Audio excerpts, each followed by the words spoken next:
Olá, sétimo ano, tudo bem? Sejam bem-vindos a mais uma aula. Hoje a gente vai continuar o tema das narrativas.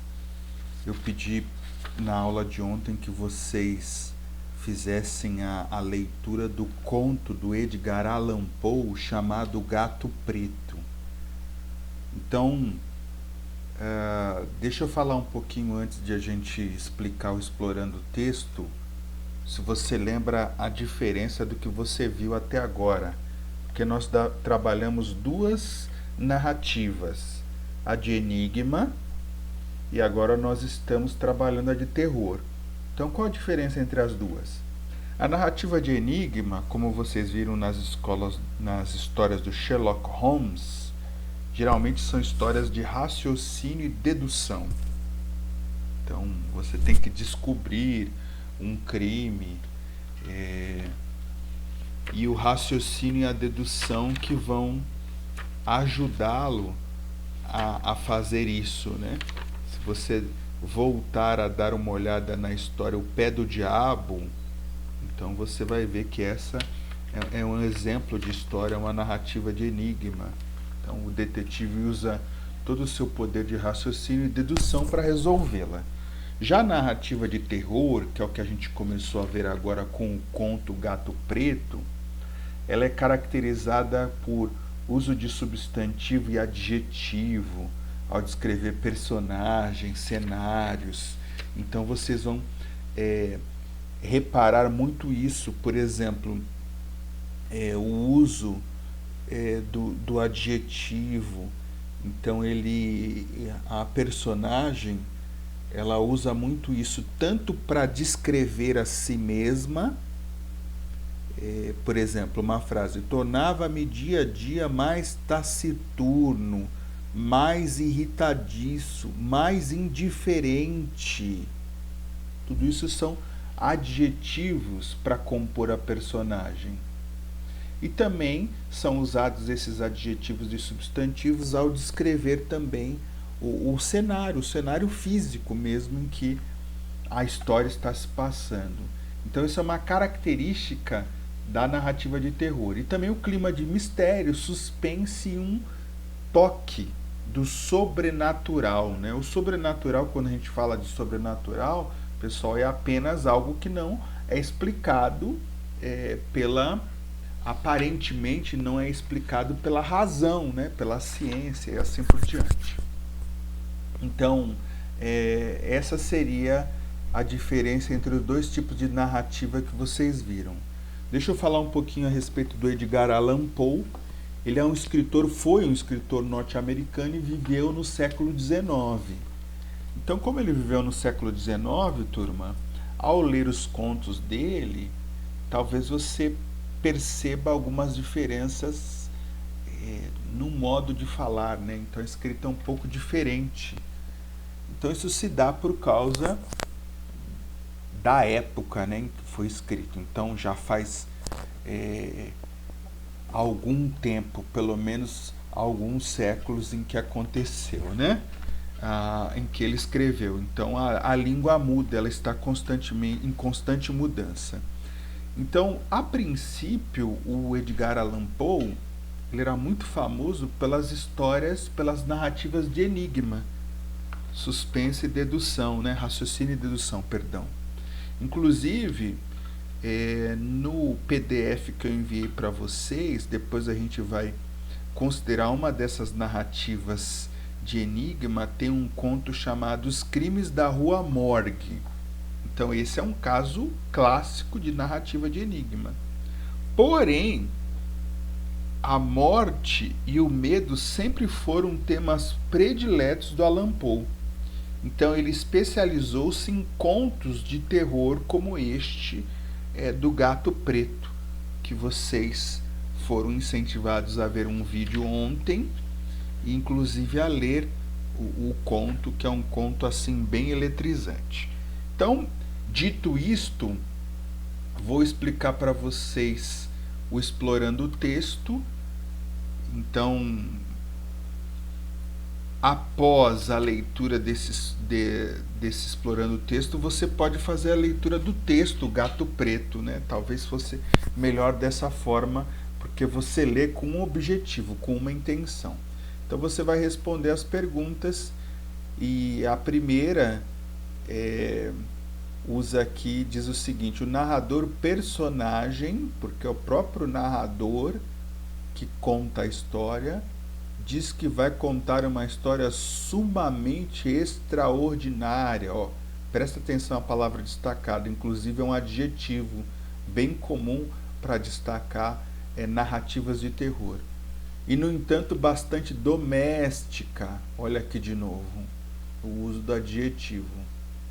Que expectativa, agora a pergunta, é criada no leitor devido ao uso desses dois adjetivos?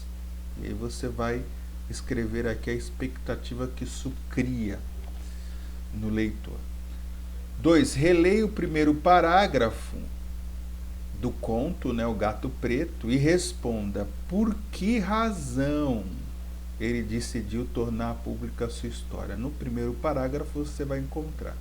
3. A partir do segundo parágrafo, o narrador personagem, repare, aqui nós temos o narrador personagem que está dentro da história. Conta um pouco de sua infância e do início do seu casamento. Agora a pergunta: que mudança podemos perceber em sua personalidade no decorrer da história? Então, a partir do segundo parágrafo, leia com atenção e você vai perceber que há uma mudança na personalidade do narrador. Qual é? Explique. 4. Por 2 vezes a personagem maltrata o Gato Preto. Assinale a alternativa correta. Agora a pergunta: de que maneira esses relatos contribuem para o clima de tensão da narrativa? Aí você vai ver se a opção é a primeira ou a segunda. E aí colocar um xizinho. 5. O conto sugere que o gato encontrado, olha, sugere, em uma de suas saídas à noite, em um antro mais do que infame, olha o uso de bastante adjetivos aqui para descrever o lugar. Lembra que eu disse para vocês que uma das características desse tipo de narrativa, a de terror, é o uso de substantivos e adjetivos para descrever, por exemplo, tanto a personagem como o cenário. Ó. Um antro mais do que infame. Então é muito comum essa descrição de adjetivos para cenários. Voltando. Era o mesmo que havia sido enforcado. Então o texto sugere que aquele gato que foi encontrado depois era o mesmo, era o Pluto. Que semelhanças entre ambos foram apontadas pela personagem? Então, identifique e localize no texto essas semelhanças e escreva aqui. 6. A quem principalmente o narrador atribui a culpa por sua mudança de caráter? Como sempre a gente inventa uma desculpa, né? Para alguma mudança nossa, a quem primeiramente ou principalmente ele atribui? Incluindo o assassinato de sua esposa. Também ele atribui a isso. A este ser. Justifique com trechos do texto. Então, além de você explicar a quem, copie trechos do texto que justifica a sua resposta. 7ª pergunta. A que outro fator poderíamos atribuir a mudança do caráter do narrador? Justifique com um trecho do texto. Essa pergunta é muito importante, turma, porque a que outro fator poderíamos atribuir a mudança de caráter é o X da questão. É o principal, na realidade é o único motivo para essa mudança, certo? Então, encontre e justifique copiando o trecho do texto. 8. Assinale a alternativa que melhor justifica a presença do foco em primeira pessoa nesse conto, do foco narrativo. Então, Como eu disse, este conto ele é escrito em primeira pessoa. Então, qual é a justificativa para isso?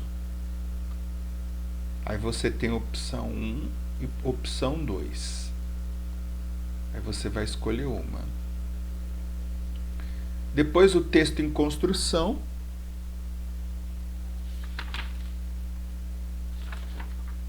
Na página 24. Aí pergunta: que recurso o narrador utiliza para tentar convencer o leitor de que a história de fato aconteceu? Dica: esse recurso está no primeiro parágrafo, quer dizer que palavras ele usa, né? Que frase. Você vai copiar aqui.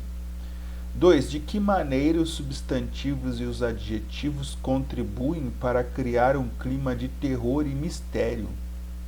Cite exemplos retirados do texto. Então, esses substantivos e adjetivos, eles, digamos assim, apimentam, dão um sabor para o texto, né?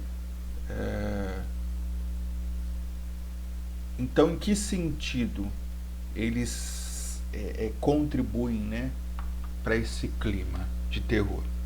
3. Que diferenças poderíamos apontar entre uma narrativa de enigma e uma de terror? Opa, eu dei uma explicação no começo desse vídeo, né? Para mais informações, você pode ler esse quadro Conhecendo o Gênero. Então é isso por enquanto, essa é a atividade para vocês irem pensando, mas lembrando que na aula presencial nós vamos fazer isso junto, mas tente entender as perguntas e como você deveria responder, sempre baseado na leitura do texto. Então até amanhã, turminha, bom dia para vocês e boas atividades.